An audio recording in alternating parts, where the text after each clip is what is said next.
आज की तारीख में सबसे बड़ी जो समस्या है जिसमें हम लोग ध्यान नहीं दे रहे हैं, आप भी ध्यान नहीं दे रहे हैं, बेरोजगारी। जो हमारा युवाओं का भविष्य है उस पर किसी का भी ध्यान नहीं, क्योंकि हम केवल अपनी जाति और धर्म की राजनीति में उलझे पड़े। चाहे बीजेपी हो, सपा हो, बसपा हो, मैं किसी की यह निंदा करने के लिए नहीं आया हूँ, ना मैं किसी की वोट करूँ, क्योंकि जनहित पार्टी अपने आप में बेस्ट करके दिखाए और जनहित का केवल एक ही उद्देश्य है, एकता। हम जाति धर्म कोई राजनीति नहीं करेंगे। रिजर्वेशन गरीबों को मिलना चाहिए और जाति धर्म के आधार पर नहीं मिलना चाहिए। गरीब हर जाति और हर धर्म। प्लस हम सबको प्रमुखता से जो मुद्दा उठाना है वो बेरोजगारी का उठाना है, क्योंकि आने वाले 5 साल जो आज हम और आप सब खुश हो रहे हैं कि आईटी क्षेत्र में बच्चे को बीटेक कराएंगे, एमटेक कराएंगे, 6 से 7 लाख रुपए का खर्चा आता है, और जिस हिसाब से प्राइवेटाइजेशन हुआ है 6 लाख से पैकेज किसी को ज्यादा नहीं मिलेगा। और 6 लाख में अगर बच्चा हमारा जो है बाहर रह के जॉब कर रहा है तो वो अपने खर्चे नहीं चला पाएगा, हमारी तो जो है छोड़ ही। तो इस तरफ हम कभी जो है धर्म पे चले जा रहे हैं, कभी गन्ने के साथ साथ फसल हमें चाहिए, एमएसपी चाहिए। ये हमारे देश का दुर्भाग्य है कि किसानों को आज तक अपना रेट तय करने का अधिकार नहीं मिला, और इसमें सारी सरकारें जिम्मेवार हैं। आप किसी एक पे ब्लेम नहीं लगा सकते। 60 साल कांग्रेस का राज रहा है और अब जो है 12 साल आज तक जो है बीजेपी को हो गई, और कितना समय दोगे आप इन सरकारों को? आज कांग्रेस भी बीजेपी ये कहती है कि हमें एक मौका दो, हम गरीबी हटाएंगे। 72 सालों से इन्होंने गरीबी तो नहीं हटाई, यहाँ गरीब जरूर हटा। दूसरी चीजें, बीजेपी में ऐसी कौन सी वाशिंग पाउडर इस्तेमाल करते हैं कि इसको जो ज्वाइन कर लेता है वो कितना भी बड़ा क्रिमिनल हो, कितना भी बड़ा भ्रष्टाचारी हो, वो पाक साफ हो जाता है।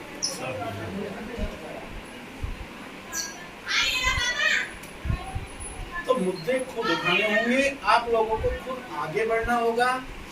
हम तो एक विकल्प के तौर पे आए हैं कि आप आज लेने वाले नहीं, देने वाले बने।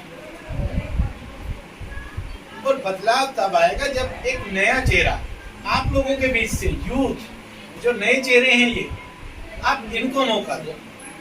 राजनीति में इन्हें दूर मत रखो बच्चों को। आज आप लोगों का या हमारा पिछड़ेपन का कारण ये है कि हमने अपने बच्चों को राजनीति एक गंदी चीज बताई। राजनीति गंदी नहीं है, बदलाव की नींव होती है। ये बदलाव तब आएगा जब इन बच्चों को आगे बढ़ाओगे, और जो आपकी किसी भी विधानसभा से जो 5 चेहरे फिक्स होते हैं, आप काफी समय से देख रहे होंगे, वो कभी अगर सपा से कटाए बसपा से आएगा, बसपा से कटाए भाजपा में आएगा, भाजपा से। जब तक यूथ नहीं आएगा, जब तक नई सोच नहीं आएगी, 72 साल क्या 720 साल भी होंगे, बदलाव नहीं आएगा। तो इस बदलाव का हिस्सा बनिए, जनहित का साथ चलिए। गरीबी और पढ़ाई, शिक्षा प्रणाली इंडिया में तो जरूरत ही केवल शिक्षा और मेडिकल की है। शिक्षा और मेडिकल फ्री कर दीजिए, बाकी हमें कुछ फ्री नहीं चाहिए। ये बेसिक जरूरतें हैं। जब तक हम एक पर्सनल उस पे कि नहीं मुझे ये मिलना चाहिए, ये मिलना चाहिए, कब तक 5-5 किलो चावल में हम वोट देते रहेंगे? सरकारों ने जब उनकी सैलरी बढ़ने की बात आती है, सारे एमएलए एमपी एक हो जाते हैं, कोई विरोध नहीं है। 2 साल एमएलए जीतता है, आजीवन वो जो है सरकार का दामाद बन जाता है। सरकार का नहीं बनता, वो हमारा बन जाता है, क्योंकि हमें उसे जो है टैक्स पेयर आना है। हमारा पैसा उसको जो है 50% जो है पेंशन और 20,000 भत्ता। आज की तारीख में अनलिमिटेड डाटा चला हुआ है फोन के अंदर, 499 का डलवाइए, 1 महीना चलेगा। एक नेता को 10,000 रुपए आपको जो है फोन चार्ज मिलता है हर महीने। कोई आवाज उठाने वाला नहीं है, क्योंकि जब यही अदलते बदलते वहां पे पहुंच रहे हैं, ये आवाज क्यों उठाएंगे? अगर बदलाव लेके आना है तो आपको कमर कसनी होगी और ये एक स्लोगन छोड़ दें कि हम क्या कर सकते हैं। हम वो कर सकते हैं जो किसी ने नहीं किया। हमारी एकजुटता से हमें आजादी मिली थी, अब हमें दूसरी आजादी की जरूरत है इन सफेद कुर्ते वालों से। मैं भी पहन रहा हूं, लेकिन नहीं, हमें अपना दिल साफ रखना, हमें कुछ करके दिखाना होगा जमीनी हकीकत पे। किसानों के लिए सारी झंडा जो है उठा लेते हैं। क्या चुनाव के टाइम पे किसान याद आता है? जब यही सरकारें सत्ता में होती है तब किसानों को किसने क्या दिया है? बसपा 3 बार रह गई, कांग्रेस ने काफी राज कर लिया है, लोकदल सत्ता में रह गई,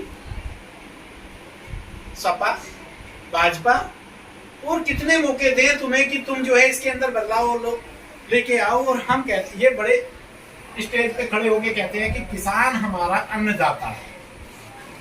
अरे अन्नदाता को तो आपने 2 रुपए का अधिकार भी नहीं दिया कि वो अपने गन्ने की कीमत तय करे या अपने गेहूं की कीमत तय करे। क्यों हमें आड़तियों की जरूरत पड़ती है? सरकार कहती है कि हमने जो है मंडी खोल दी। कितने % गेहूं इन्होंने खरीदा है? केवल बिचौलियों का बिका है वहां पे भी। और कहने में शर्म नहीं आ रही है कि वो भाजपा के दलाल हैं जिन्होंने बाहर से खरीदा किसानों से औने पौने दामों में और इनको बेचा है।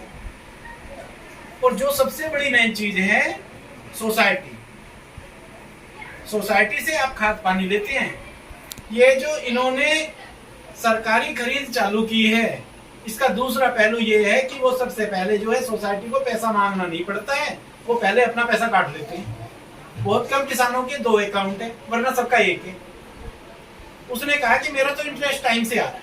ये गवर्नमेंट की चाल है जिसे हम और आप नहीं समझ पाए, क्योंकि किसान तो बेचारा सीधा होता है।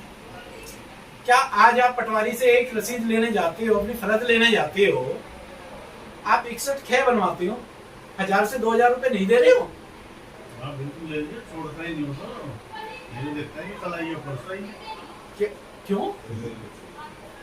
हमारी जो है किसानियों ने भी काफी काम कर रही हैं और काफी जो है हमारे राजनीतिक दल भी कर रहे हैं, लेकिन जो हमारी बीजेपी समर्थित किसान यूनियनें हैं वो उसमें पर्दा डालने का काम करती है। और बीजेपी की तो आईटी सेल इतनी मजबूत है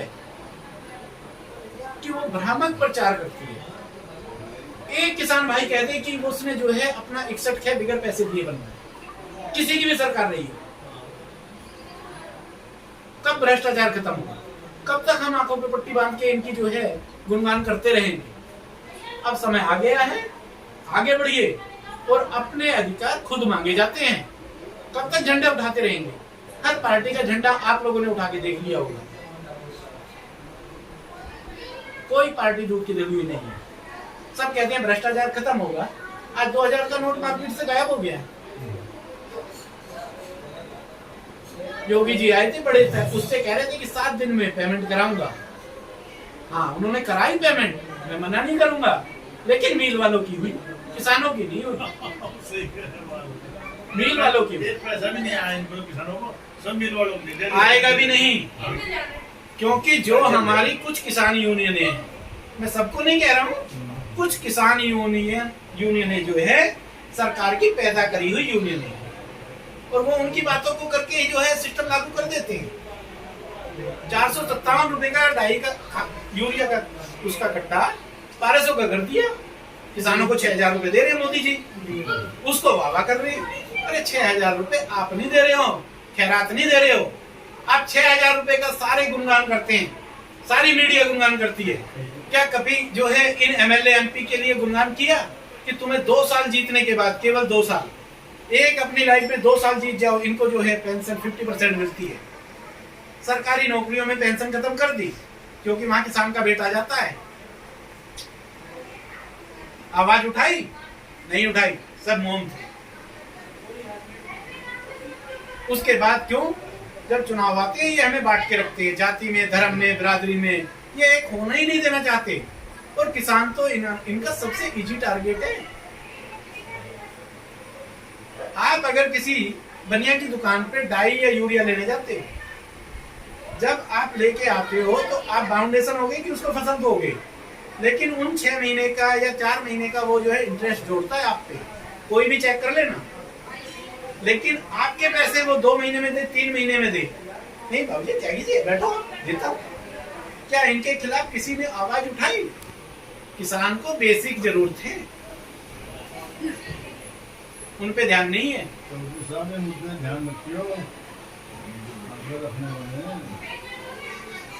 हम इन बेसिक मुद्दों पे अगर नहीं जाएंगे, हम पटवारी के अगेंस्ट नहीं बोलना चाहते। कल मुझे जरूरत पड़ेगी, मेरा एक्सेप्ट किया नहीं गया, अरे क्यों भाई, सरकारी मुलाजिम नहीं हो क्या? कहीं उनकी कंप्लेंट कर लो क्या? सरकार के नीचे जो सरकार हमारी ये कहती है बड़ी ईमानदार है, जज के नीचे एक पेशकार बैठा रहता है, उसको वो तो दिखाई दे नहीं रहा।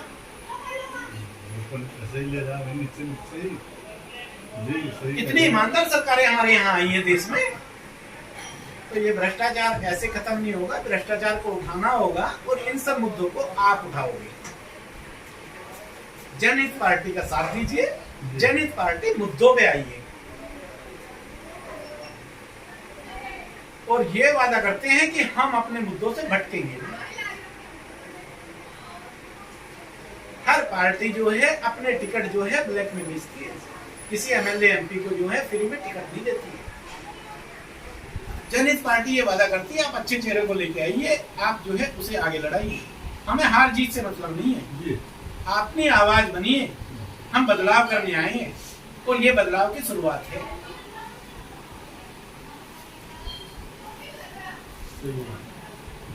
मैं तो यही कहूंगा, आगे आप जब काम देखेंगे तभी इसके बारे में बता सकते हैं।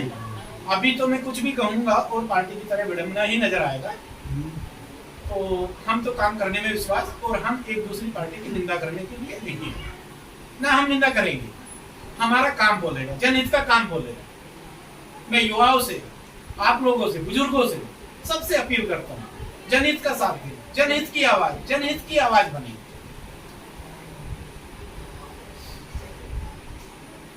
और सबसे बड़ी चीज ये है जनहित में कि जो मैं इस पार्टी का राष्ट्रीय अध्यक्ष होने के नाते, मैं संजय त्यागी आजीवन कोई चुनाव नहीं लड़ूंगा। ये मैंने जो है निर्वाचन आयोग में अपना जो है स्टाम्प पेपर पे लिख के दिया हुआ, कभी लोकसभा, विधानसभा या राज्यसभा या किसी का कोई सदस्य नहीं बनूंगा। मैं यहाँ अपने लिए राजनीति करने नहीं आया। आज जनहित party Jharkhand, Madhya Pradesh, Chhattisgarh, MP, Delhi, UP, सब जगह सेवा भाव से काम कर रही है। और ये आप लोगों का प्यार है कि जनहित को 1 साल के अंदर बहुत प्यार मिल रहा है। यहाँ हम लेट आए, क्यों? क्योंकि एक छोटी सी जाति उसमें है, लेकिन बाहर हमारा अच्छा काम चल रहा है और हम निष्पक्ष होकर काम करना चाह रहे हैं। यहाँ किसी के दबाव में आके काम नहीं करना है, आप जनता की आवाज बनिए। हम हर अच्छे काम का समर्थन करेंगे। बेरोजगारी मेन मुद्दा हमारे देश में है, पढ़ाई और मेडिकल, सब पे सबका अधिकार है, केवल एक नेताओं का नहीं है कि ये तो वीआईपी ट्रीटमेंट लेते हैं जाके, और हमारे गरीब भाई अभी कोविड में आपने देख ही लिए हैं कि हॉस्पिटल में जगह नहीं थी। क्या एक नेता, क्या एक आपका विधायक आपके क्षेत्र में आपका पता लेने आए? दुख की घड़ी में कौन आएगा? इन लोगों को दुख की घड़ी में हमारे साथ कंधे से कंधा मिला के चलना होगा। वही सच्चा हितैषी और वही बदलाव लेके आएगा। मेरी तो आप लोगों से यही अपील है कि इसमें जो है बढ़ चढ़ के, और एक जनहित को सभी बुजुर्गों से भी अपील करूंगा कि जनहित को आशीर्वाद दे, जनहित के लिए जो है थोड़ी सी आवाज उठाएं और अपनी आवाज खुद बने।